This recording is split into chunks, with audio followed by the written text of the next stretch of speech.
Justice karena Mas Roy dan Dr. Tifa tidak punya niat sedikit pun untuk meminta maaf dalam mekanisme restoratif justice, tapi sekali lagi penghentian perkara karena memang perkara ini sudah tidak layak ditindaklanjuti, antara lain karena sudah terjadi pelanggaran-pelanggaran hukum, pelanggaran-pelanggaran undang-undang.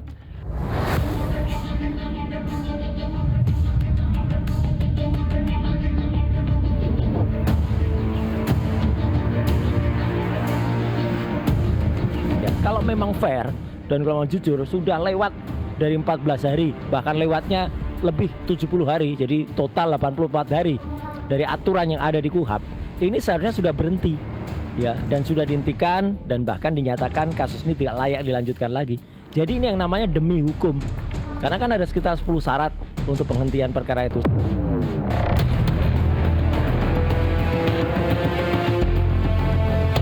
Tapi yang jelas tadi juga kami konfirmasi lagi, walaupun kami sudah tahu sebenarnya ini, tapi kami konfirmasi lagi ke Pak Jokowi, Pak, nanti kehadiran Bapak di sidang akan seperti apa, dan beliau tegaskan bahwa nanti saya akan hadir di persidangan dan menunjukkan ijazahnya.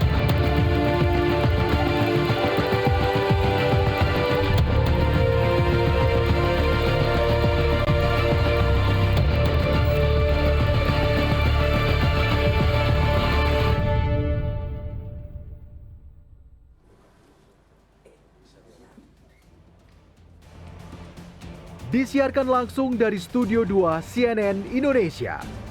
Inilah Head to Head with Elvira.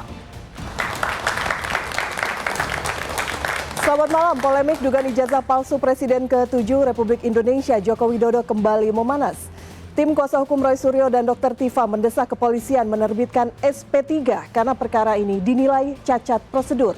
Namun di sisi lain kubu Jokowi menyatakan siap membuktikan semuanya di persidangan, termasuk menunjukkan ijazah asli. Yang menjadi pertanyaan, apakah kasus ini layak dihentikan atau justru harus diuji hingga tuntas di pengadilan?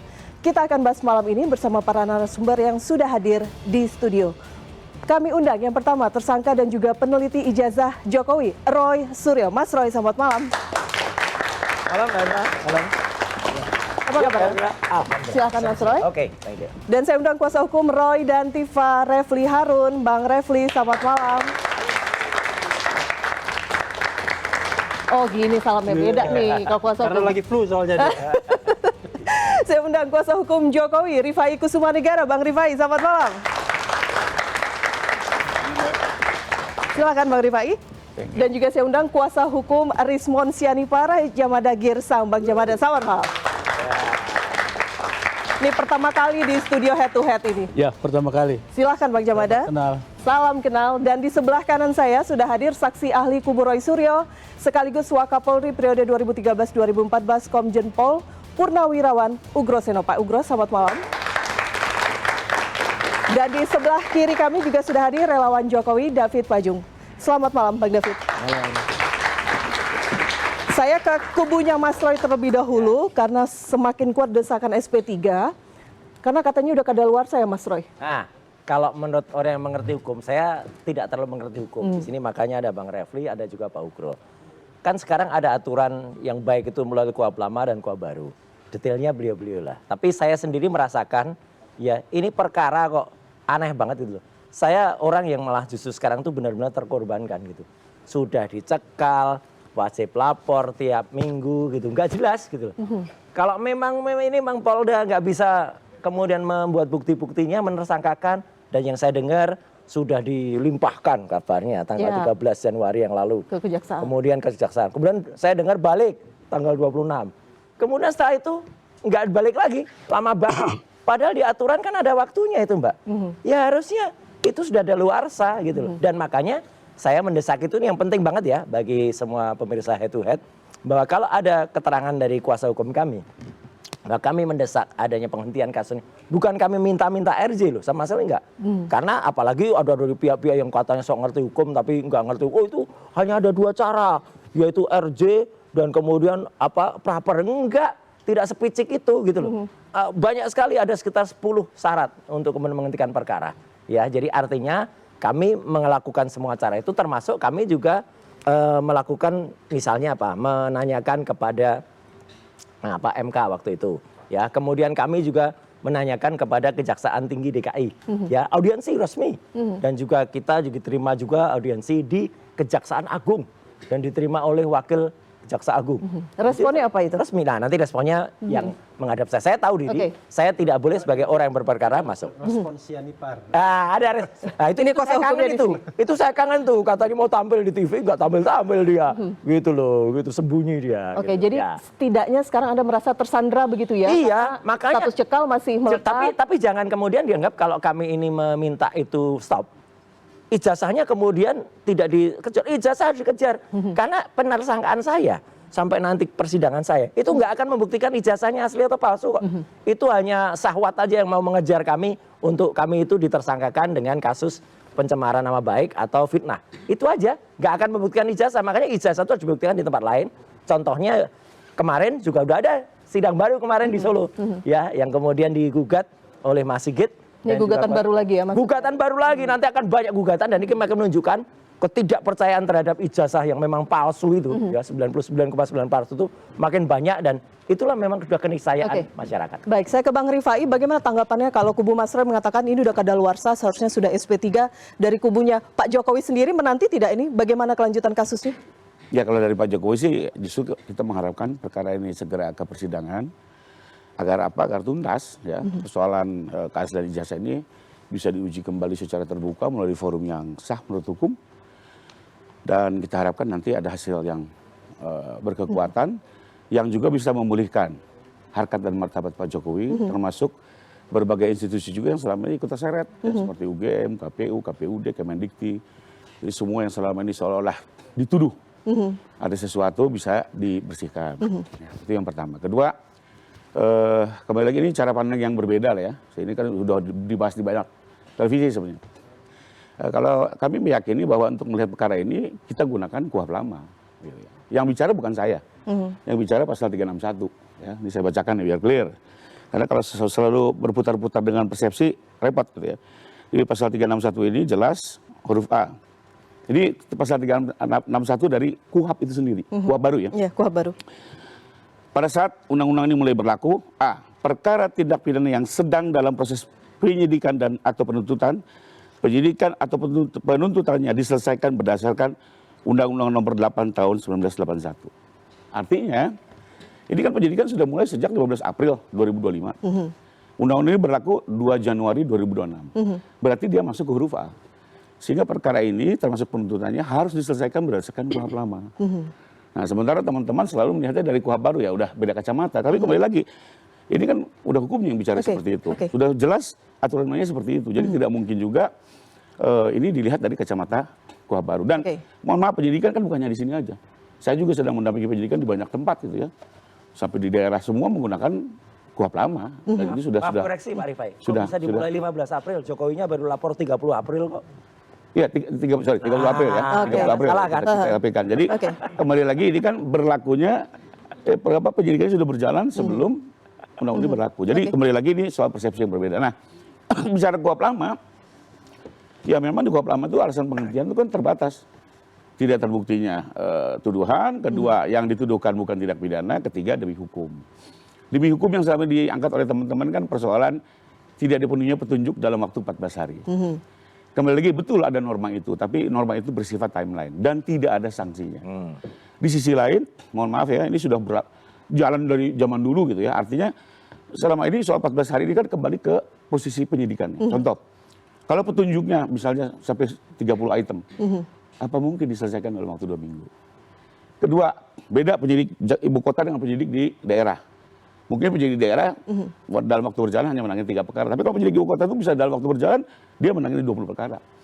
Jadi 14 hari sangat tidak mungkin. Dan satu lagi, dalam konteks ini adalah, selama ini praktek lebih mengedepankan keadilan substantif dibanding persoalan 14 hari. Bayangkan kalau betul-betul menggunakan peraturan itu secara rigid, banyak koruptor akan bebas, banyak pembunuh akan bebas, bandar narkoba bebas, hanya gara-gara penyidik tidak bisa memenuhi petunjuk dalam waktu 14 hari. Jadi lambatnya sekarang proses bergulir ke tahapan selanjutnya karena demi keadilan substansif, menurut Anda? Betul, dan selama itu sudah menjadi praktek dalam dan memang di KUHP ini nggak ada. Melewati 14 hari maka penyidikan gugur, nggak ada. Sementara ada pasal-pasal lain yang jelas ada sanksinya, misalnya dakwaan tidak memenuhi tempus dan locus delicti atau lokasi atau tempat kejadian, maka dia menjadi gugur. Jadi kita harus melihat Kopsus secara jernih. Ada aturan-aturan yang bersifat administratif, ada aturan-aturan yang terdapat sanksinya. Oke, baik. Terus di sisi lain ya, ini common sense saja lah. Semua tersangka pasti ingin penyidikannya berhenti lah. Itu wajar semua ya. Oke. Itu dalam konteks positif. Tapi dalam konteks negatif kan ini juga cara untuk bisa lari dari tanggung jawab. Di sisi lain buat saya, ini nggak linear juga gitu ya. Karena selama ini kan Bang Roy selalu bicaranya adalah pengen diuji. Ijazah ini. Ya, menurut saya kita ke sidang aja. Kalau sampai di sidang itu nanti dengan semua tim lawyernya dan ahlinya ternyata ijazah ini palsu, maka ada konsekuensi hukum. Kenapa? Putusan ini bisa menjadi novum membuka penyelidikan di Barreskrim. Yang selama ini teman-teman minta untuk dibuka. Tapi sebaliknya kalau dinyatakan ini asli, ya sudah. Oke. Ini fakta harus bisa kita terima, karena ini negara hukum. Saya ke Bang Refli dulu. Ya. Lari dari Tanggung jawab. tanggung jawab. Jangan begitu. Jadi gini, saya senang tuh kalau dengar Rifai ya. Adalah bermutu sedikit debatnya gitu. Sama-sama belajar, Bang. Jadi begini, kita tidak menolak yang digunakan adalah KUHP yang lama ya. Memang pasal 631 ya. 361 huruf A itu mengatakan demikian. Nah, kita ikuti dan saya juga sudah tanya kepada kejaksaan, mereka menggunakan waktu back and forth pemberkasan itu mereka menggunakan KUHP lama. Tapi lucunya waktu ke Kejaksaan Agung mereka bicara mix up ketika proses selanjutnya itu mereka ya. Tetapi yang harus kita pahami adalah KUHP lama itu memberikan batas yang limitatif untuk pengembalian P19, yaitu sudah harus dikembalikan dalam jangka waktu 14 hari. Dan itu kalau kita membaca undang-undang ya, itu suatu norma yang cetowelo-welo kata orang Jawa. Sebuah norma yang tidak bisa ditafsirkan lain. Nah, pertanyaannya adalah Anda kan akan mengatakan, wah, prakteknya selama ini kan banyak yang lebih dari 14 hari. Saya sudah berkali-kali katakan, praktek itu tidak bisa mengalahkan hukum tertulis. Kalau dia mengalahkan hukum tertulis, maka dia batal demi hukum harusnya, kan begitu. Jadi kalau misalnya kita katakan 14 hari harus. Kenapa kemudian 14 hari itu kemudian diberikan batas waktu seperti itu? Agar ada kepastian hukum. Agar jangan sampai kemudian tersangka ini terombang-ambing. Coba bayangkan Mas Roy ini misalnya. Itu tidak tahu kapan wajib lapor itu harus disudahi. Coba bayangkan kalau Rismon masih wajib lapor kan. Di Bali ke sana dia kan. Ini sudah 23 kali ya atau 24 kali? Sudah 24 kali wajib lapor, bolak-balik Polda Metro Jaya dan lain sebagainya. Dan kita tahu kan kalau orang mentalnya nggak kuat itu ke polisi itu bukan sebuah perkara enak kan? Ke kantor polisi untuk melapor dan lain sebagainya. Cuman karena kita udah biasa aja kayak playground aja, ruang bermain. Kemudian dicekal. Dicekal itu juga sejak tanggal 13 November sampai sekarang. Belum ada tanda-tanda bahwa pencekalan itu akan dilepaskan. Karena pencekalannya sendiri nggak jelas dasar hukumnya apa. Cuma lisan saja. Tapi kalau coba mau keluar negeri, pokoknya dicekal aja. Nah, karena itulah kemudian dari sisi aspek hak asasi manusia, ini kan melanggar azas kepastian hukum dan keadilan yang sesungguhnya merupakan hak asasi warga negara yang dijamin dalam konstitusi. Karena itu kita tantang, kita minta. Karena sekarang bolanya sudah di kejaksaan tinggi dalam hal ini, bukan lagi di penyidik Polda Metro Jaya. Kita penyidik Polda Metro Jaya kita kesampingan dulu dah ya. Memang nanti eksekusinya di mereka, tetapi kan penyidik dulu. Apakah penyidik mau melanjutkan perkara ini atau tidak? Nah, kami sudah menghadap beraudiensi dengan baik Kejaksaan Tinggi maupun Kejaksaan Agung. Kami jelaskan materinya ini secara formal dan material. Secara formal, kami sudah mengatakan bahwa sudah terjadi pelanggaran-pelanggaran dalam penanganan kasus ini. Mulai dari hulu, ketika dilanggarnya Undang-Undang Perlindungan Saksi dan Korban. Kemudian sampai hilir dilanggarnya KUHP, baik KUHP lama maupun KUHP baru. KUHP lama bila bicara 14 hari, KUHP baru lebih rigid dia, 14. Jadi kalau disambung 42 hari. Tetapi di dalam kasus ini lewatnya berapa hari? 70 hari lewatnya, setidak-tidaknya. Karena kalau misalnya hitungannya, saya kan dapat informasi, kasus itu dilimpahkan tanggal 13 Januari. Tanggal 20 Januari dia sudah masuk P18. Dan tanggal 13 hari kemudian, karena dikatakan 13 hari karena deadline-nya kan 14 hari. Itu tanggal 26, itu kasus sudah dikembalikan berkasnya. Nah, melengkapi berkas itu, P19 itu baru dikirimkan lagi menurut pengumuman Polda Metro Jaya tanggal 17 April. Begitu kami audiensi dengan Kejaksaan Tinggi tanggal 21 April hari Kartini, mereka mengatakan belum terima berkasnya, bayangkan. Kok bisa begitu? Belum terima berkasnya. Dan kita tidak tahu persis kapan berkasnya diterima. Mungkin katakanlah tanggal 22 April berkas diterima diadministrasikan. Kita hitung itu 85 hari. Jadi bukan lagi lebih 14 hari. Jadi gini, kalau kita mau bicara tentang hukum yang benar, orang akan bicara itu diskresi. Itu diskresi yang kebangetan. Ya kan? Kalau misalnya yang reasonable, misalnya katakanlah lebih ya 5 hari misalnya. Atau 10 hari. Tapi itu pun kalau kita bicara hukum yang rigid, itu bertentangan dengan hukum, bertentangan dengan undang-undang. Jadi ada dua faktor. Kalau kita ingin memaafkan pelanggaran ini, maka haruslah reasonable, haruslah masuk akal. Kalau lebih 70 hari itu bukan reasonable lagi.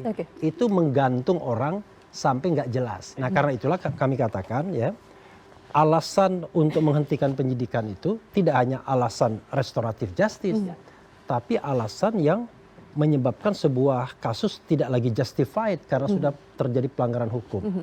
Nah, dalam konteks seperti ini ya, hukum dimanapun tidak perlu menyediakan sanksi bagi sebuah pelanggaran hukum. Karena tidak semua hukum itu ada sanksinya. Tetapi once Anda melanggar hukum secara administratif, ini kan hukum administrasi yang dilanggar. Kadang-kadang sanksi kan, hukum pidana selalu ada sanksi pidananya. Tapi hukum administrasi itu kadang-kadang ngatur-ngatur aja. Saya kasih contoh misalnya. Bahwa yang namanya logistik pemilu sudah harus sampai sehari sebelum pencoblosan. Oke? Itu kan hukum administrasi. Pertanyaannya adalah bagaimana kalau datangnya pada hari H? Kan harusnya dikena sanksi. Tetapi nggak disebutkan sanksinya. Karena itu akan diserahkan kepada orang yang di lapangan. Nah, sekarang pertanyaannya, karena itu kami datang audiensi kepada kejaksaan. Biar kejaksaan menggunakan powernya sebagai dominus litis, sebagai pengendali perkara, untuk mempertimbangkan tidak melanjutkan kasus ini karena kasus ini sudah tidak layak lagi dilanjuti. Itu dari sisi formilnya. Bang dari Refli, pertanyaannya, mohon maaf, dari sisi materialnya. Kalau misalnya SP3 begitu kan, pembuktian di pengadilan tidak ada. Sementara itu yang ditunggu oleh publik untuk melihat ijazah itu. Oke, this is the good question ya kan. Oke, itu kan. Secara formil melanggar, secara material kami sudah katakan itu di gelar perkara khusus, ya kan? Tidak ada pasal yang bisa dikenakan pada mereka sesungguhnya. Mulai dari pasal 310, 311, 27 sampai kemudian pasal 35. Oke. Ditunggu oleh masyarakat. Ya, good question. Sekarang saya ingin berimajinasi tentang sidang itu sendiri. Kira-kira sidang itu apa sih? Sidang yang akan menersangkakan Mas Roy dan Dr. Tifa. Akan pakai baju tahanan, orange. Oke? Lalu ada potensi untuk ditahan karena digunakan pasal-pasal yang nggak masuk akal, yang kami katakan penyelundupan pasal. Itu saja sudah tidak seimbang. Ini bukan kasus perdata, bro. Kalau kasus perdata kita ada equal positions. Satu membuktikan, di sini membuktikan. Kalau kasus perdata, ini kasus pidana. Yang dibuktikan itu bukan ijazah. Yang dibuktikan Mas Roy itu sudah melakukan pencemaran nama baik, fitnah, ujaran kebencian, edit dokumen, pemalsuan dokumen dan lain sebagainya. Sehingga menurut kuasa hukum, pembuktian ijazah tidak akan mungkin dilakukan di pengadilan. Tidak mungkin. Oke, kami jeda dulu, kami kembali sesaat lagi.